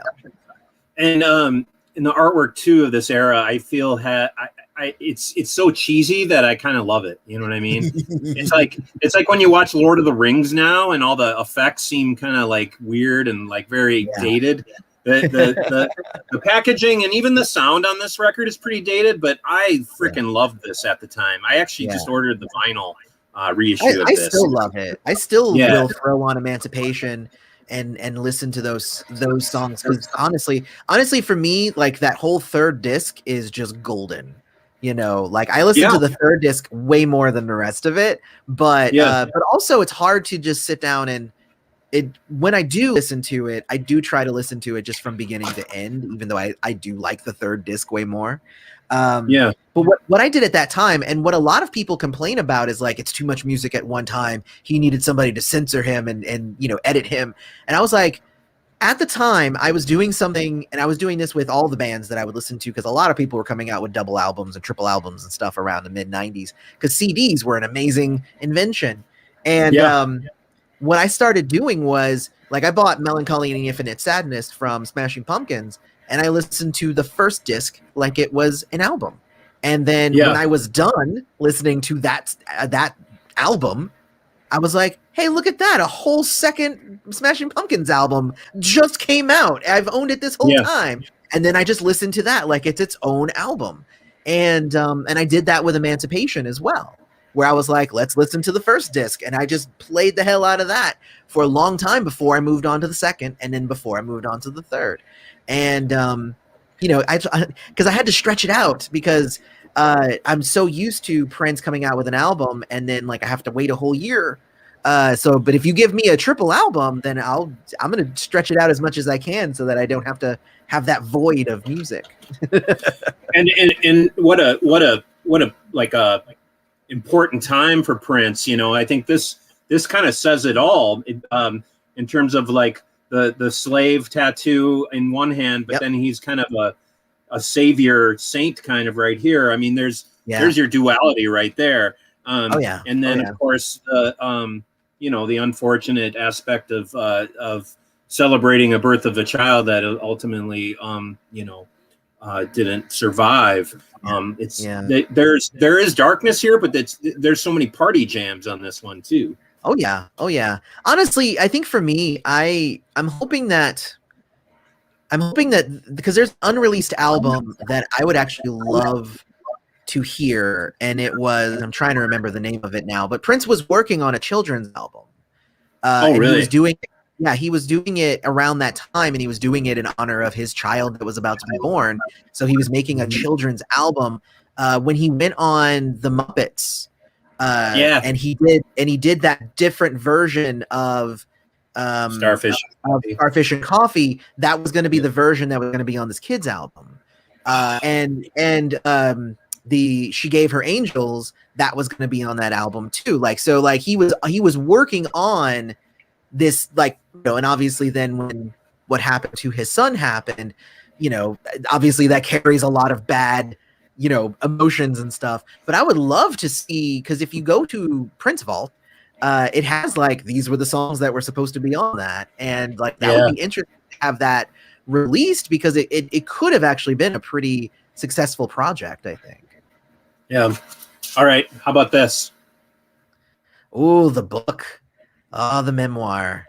I actually really liked it. I will say that. Yeah. I really liked it, and I did a whole review of it. It was probably my longest book review that I've done. It was at least 15, 20 minutes of me, because I wanted to go through it all, but try not to give it all away, because I feel like you should read it yourself. But I really enjoyed what Dan did, Dan Peipenbring. I liked the first part of the book where he was telling about his whole experience of how the book even came to be. And that was fascinating. Absolutely. Because you got a feel for what it was like to be around Prince, and honestly, it's similar to the same kind of energy that I give to a lot of people. Because when I'm hyped on an idea, I can't wait to do that thing. And sadly, I do have a tendency to start something and then kind of just leave it if it doesn't pique my interest for too long.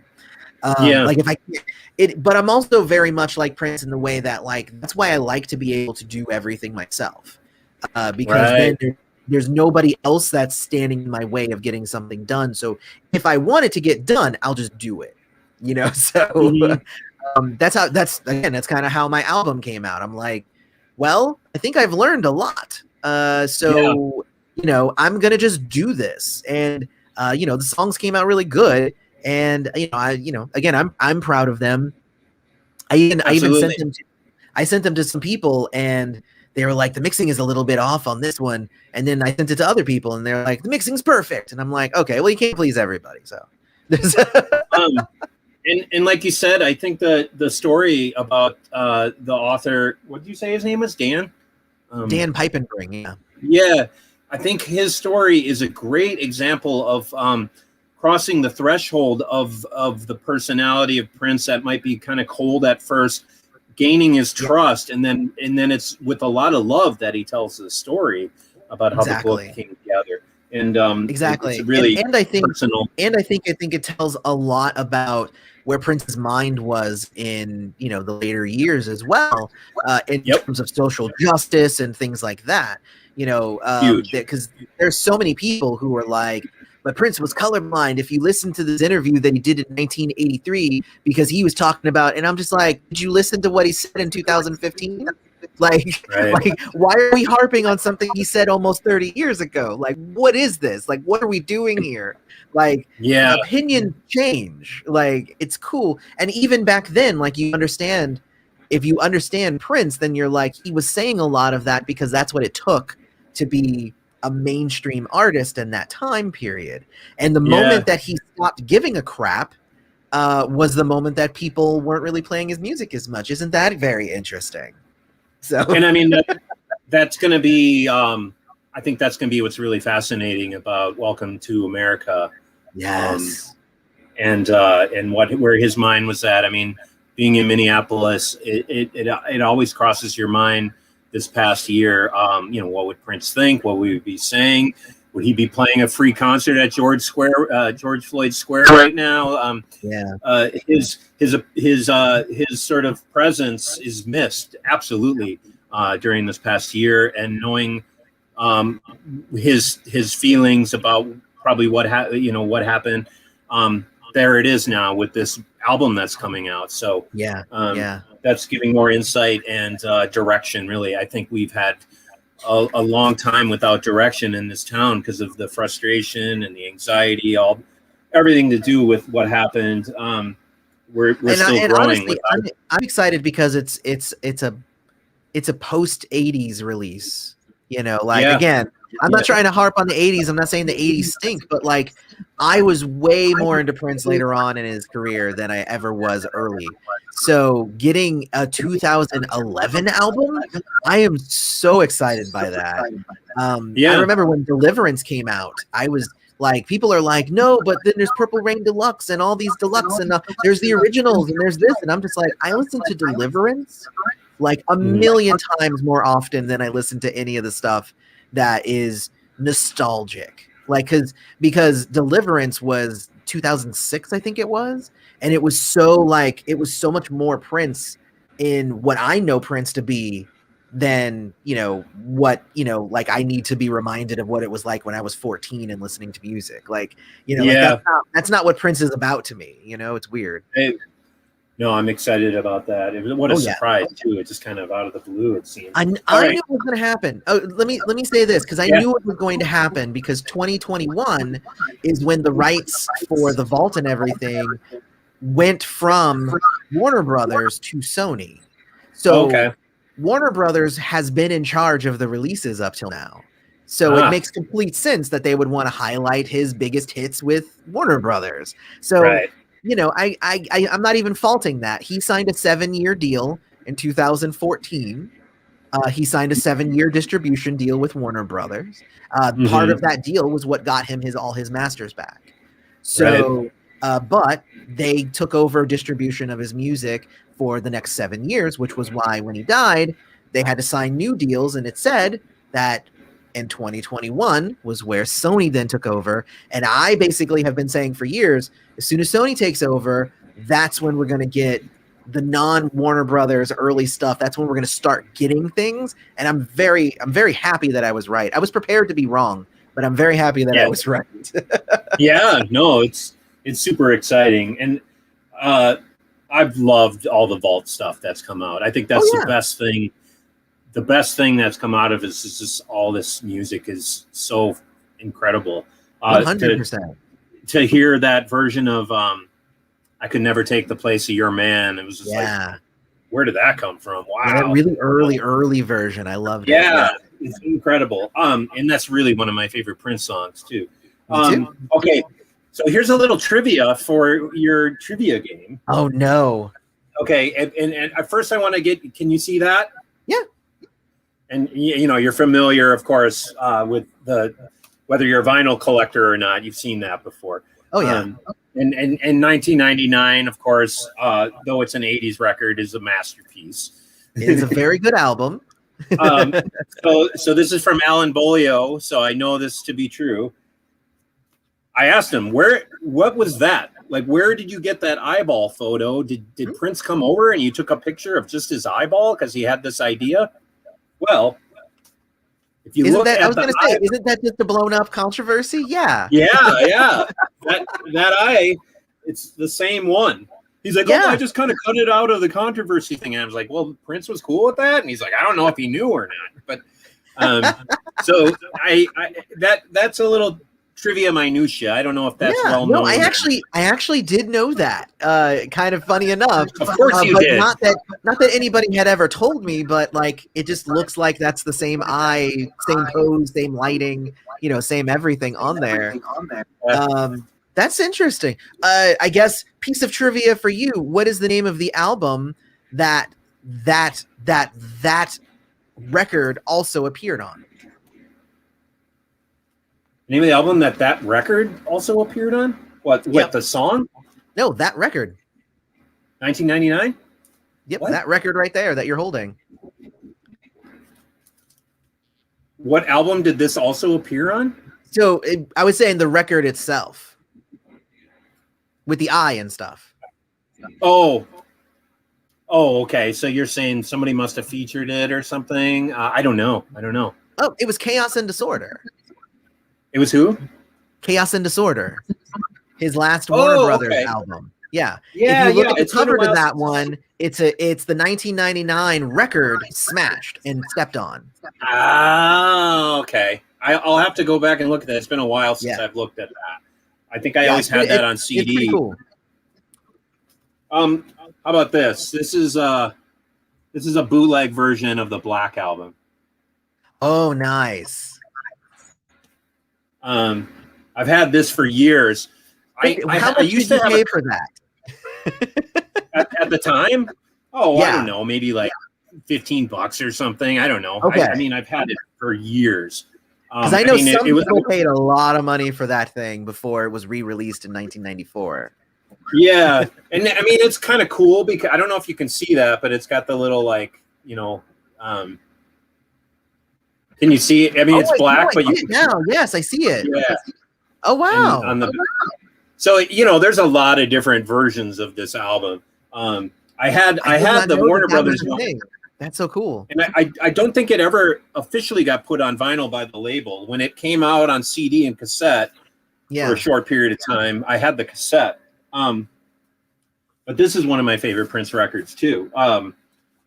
And you got to give it up for the jam. 2 ends for Wes Compton. Yes. Yeah, that was I love that song.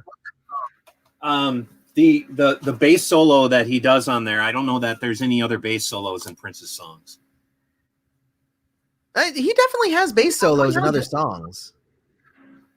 Even just Hit and Run Phase 1 had a couple of bass solos in that one. Oh yeah. Maybe there's an episode for you, the top 10 best bass solos by Prince. Good idea, actually. No, I love 2 Nigs for Wes Compton. When I found out I loved it too is when Sign of the Times Deluxe came out and they had that song, I think it was called Walking in Glory. And if you listen to Walking in Glory, the tail end of that, there's like an amazing like organ jam, and it is what ended up becoming 2 Nigs for Wes Compton. United for Wes Compton. So I thought that was a really, really cool kind of like, this is the song that originally came from. I thought it was interesting. That's the Chaos and Disorder cover. Okay. Oh, there it is. Yeah, you're right. That little okay. So I wonder if that was his 1999 out, stepped on and crushed. And you can guess that probably wasn't his boot because didn't he only wear high heels? Yes, I agree. It's probably not his boot. Maybe it's the boot of Warner Brothers. How familiar with this record are you? What is that one? Hold on. I don't think I know that cover. What cover is that? Bobby Z. Oh, I don't think I've ever heard that or seen that at all, actually. I don't think many people have. Okay. Yes, Bobby had a record. And, whoa, I'm going to have to look that up now. Which he signed for me there, you can see. Bobby's quote to me was like, yeah, nobody bought that record, but back then they would still pay you for it. So, And he did produce a video. Awesome. I can't remember what song, but there's a video from this record. Wow. I will definitely have to look it up. I'm bringing it up on Amazon right now. Let's see. So the songs aren't streaming, but let me see if I can get a. No, okay, it's not telling me a track list either on Amazon at least. But no, I will definitely have to check that out. Yeah, you could probably. I bet there's at least the video on YouTube. Yeah.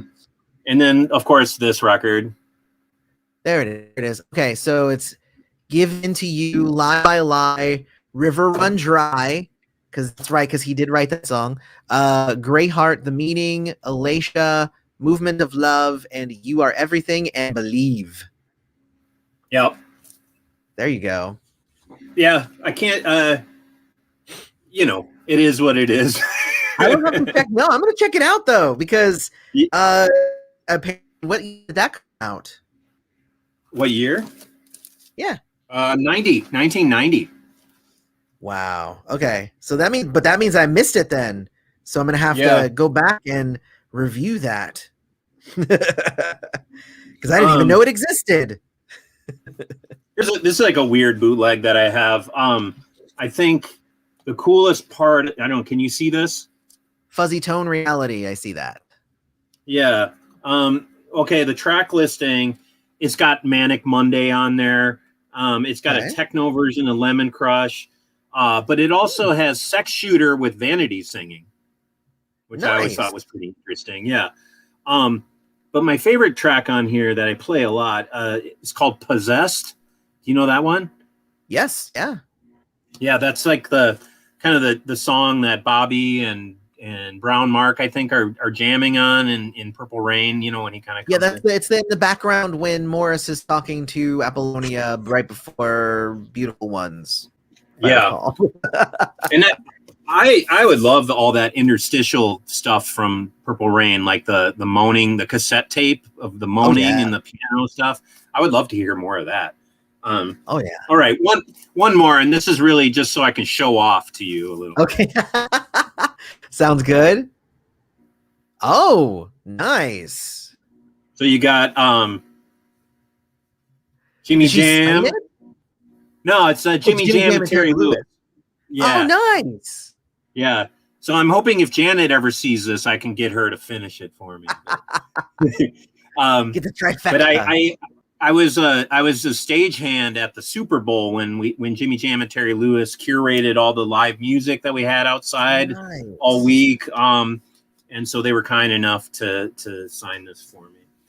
Very cool. But I mean, you got to give it up to Janet for probably being the closest in terms of popularity in utilizing the Minneapolis sound, I think. Oh, I think so. I mean, she definitely was. She identified that there was kind of genius in that sound, and it was a good move for her to use that to kind of catapult herself and make herself different than what I think was expected of her. People would have just expected her to continue in, kind of the more Michael Jackson route. And I think by bringing in Jimmy Jam and Terry Lewis, it definitely has set her apart. I think that it was definitely a good move on her part. And do we know about any relationship between her and Prince in terms of even just friendship, or, I mean, did he kind of stay away from the Jacksons? Not that I know of. If somebody does know something, let me know. But I mean, as far as I know, he didn't necessarily mess with the Jacksons that much, but obviously his influence is there because he influenced Jimmy Jam and Terry Lewis, who then took that and made that into something. There's a lot of people who say, and I don't know if it's true, but there are a lot of people who say that Prince wrote "What Have You Done for Me Lately?" Like he wrote it, or he did something with that, and then Jimmy Jam and Terry Lewis then brought that to Janet.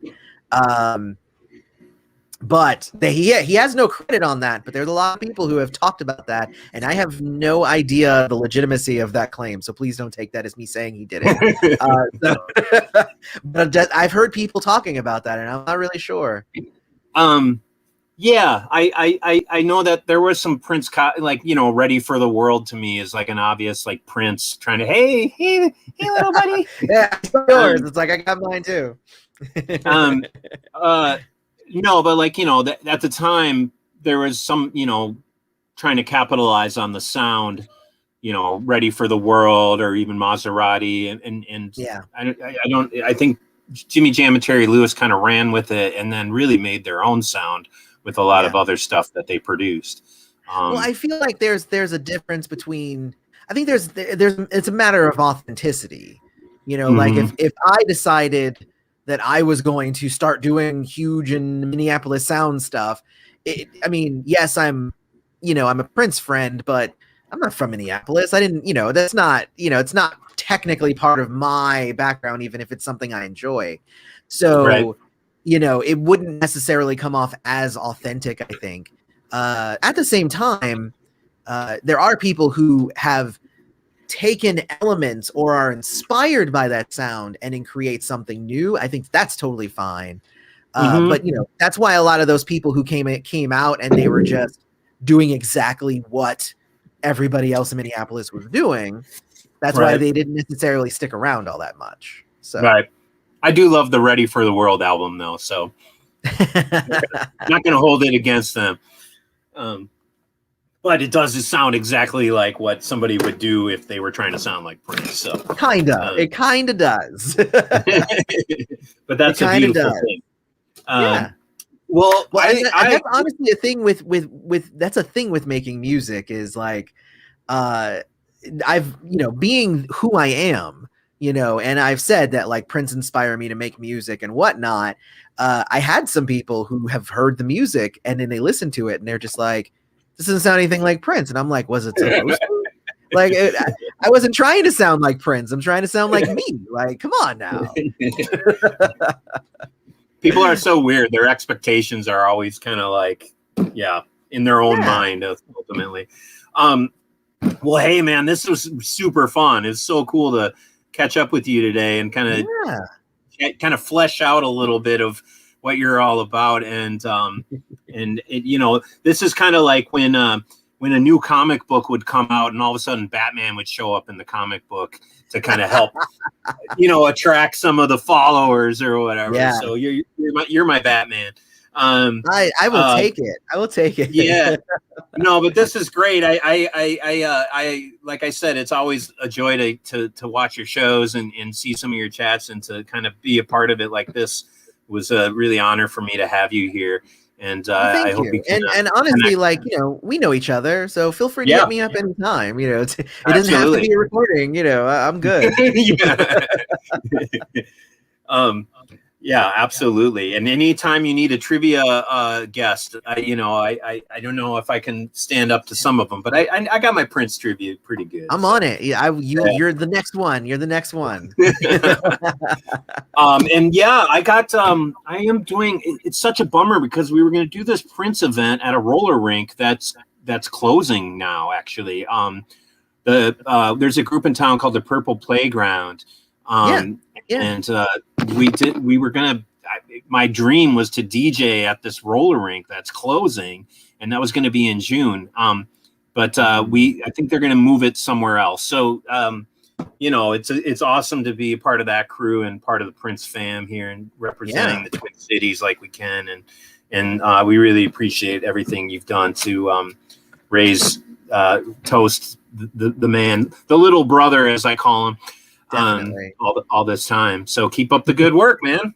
Thank you so much, Danny. I appreciate it. Yeah. All right. We'll talk again soon. Yeah, man.